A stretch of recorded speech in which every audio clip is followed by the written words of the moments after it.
everybody, it's Charisma of Charisma's Corner, and we are in the Little Pink Barn. So today we are in block 2 of the Little Pink Homestead. And here is my rough draft of that quilt.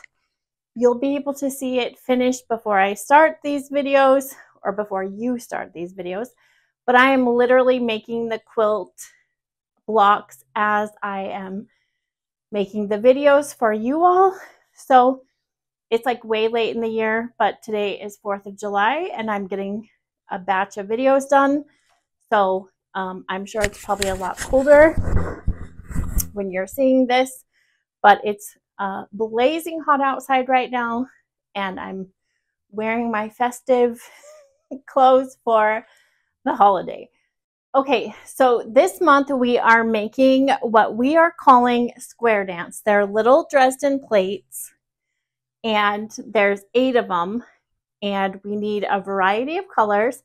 If you're working from your scraps, make them whatever colors that you'd like. If you're waiting for a kit that I'll be releasing after the 1st of the year, I have a little color legend.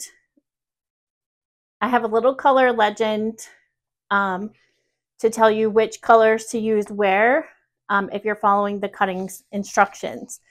But they're super cute, and I've sort of gotten most of my blocks done. I have my templates here, I have the circle, and I have my wedge template. So there's a couple ways to do this Dresden plate.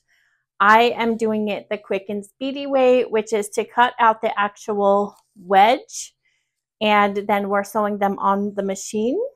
But if you would prefer to hand applique, that template is also included in here so that you can hand applique them. But I tend to do the fast machine way, which I'm going to show you how to do on the sewing machine. So what you do is you fold them right sides together and you sew that top seam shut. So we'll do that really quick and then I'll show you what to do next.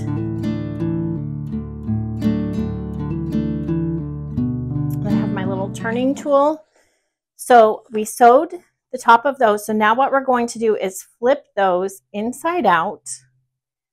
And we have a little turning tool here. So we can kind of just get that edge. And if you think you need to clip it, go ahead. I didn't clip them, but that's going to be personal preference. And then we're going to iron those points.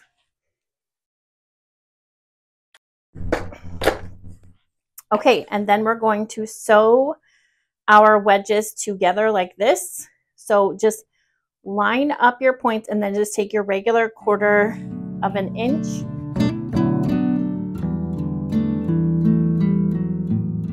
And then I'm just going to go ahead and sew it into my little Dresden here.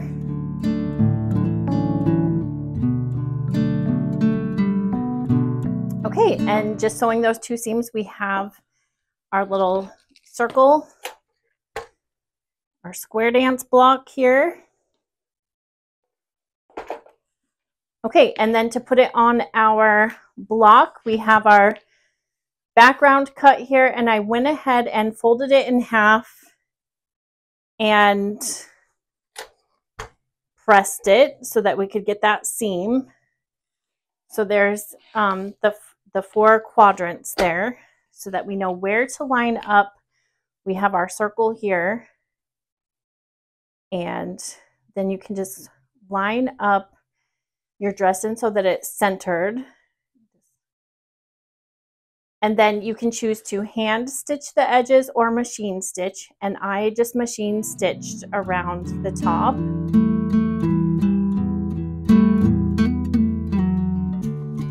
So for the sake of time, I just did a few of the wedges because that's not going to matter right now. The second part is the circle that goes over the center. So I cut out my fabric. This is my smoke colored fabric from my Live Boldly collection, and I cut out some interfacing. You could cut out 2 pieces of fabric or whatever, and then you put them right sides in, and then we're going to sew around that whole circle. So this is just the way that I am doing it. No matter which method I use, I can't get perfect circles. So if you are really good at appliquing circles, feel free to do it with whatever method you're comfortable with, whether that's fusible, this turning method, freezer paper, whichever one you are most comfortable with.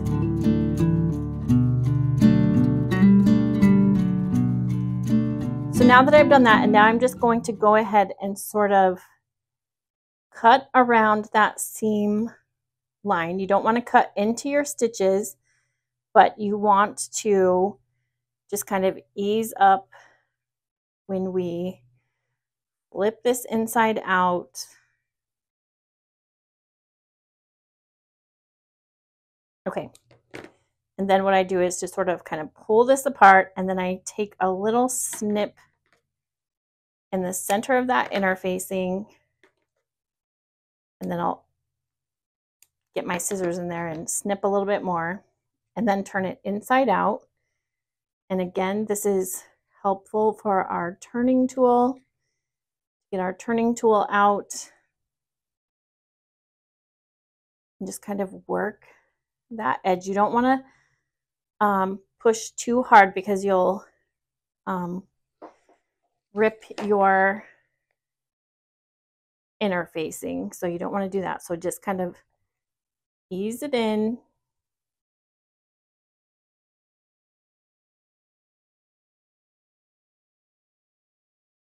And even though I do this method, it's still not a perfect circle. So I just do the best that I can to get it as circular as I can. I don't have the time to be a perfectionist, truthfully. So I just do the best that I can and hope for the best, basically. So I'm just kind of going through again, evening out that edge as much as I can. I can already tell that it's a squircle rather than a circle. So I have that now. I'm going to press it, and then I will put it on my square dance block there, and then you can stitch around it with your machine, or you can do some hand embroidery and do it like a blanket stitch maybe. If you wanted to do that, you could certainly just applique it. And I am just going to stitch around that.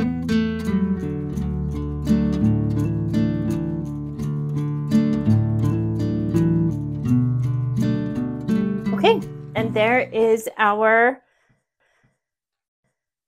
square dance block.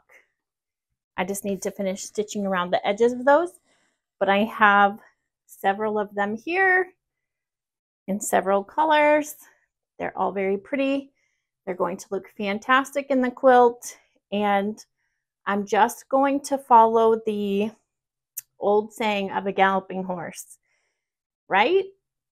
So here we are, square dance block, and block 2 in the rear view mirror, right? We can do this. We can get this done. You have 2 weeks until the next block is released. So I can't wait to see them all. Go to Charisma's Corner, and there's a Facebook group for Charisma's Sew Along group. Go to that. Share your photos. I love to see them. Post them on Instagram at Little Pink Homestead Quilt. That's the hashtag. And I can't wait to see all of your progress as we work along with this. So have a great day and see you in 2 weeks. Bye.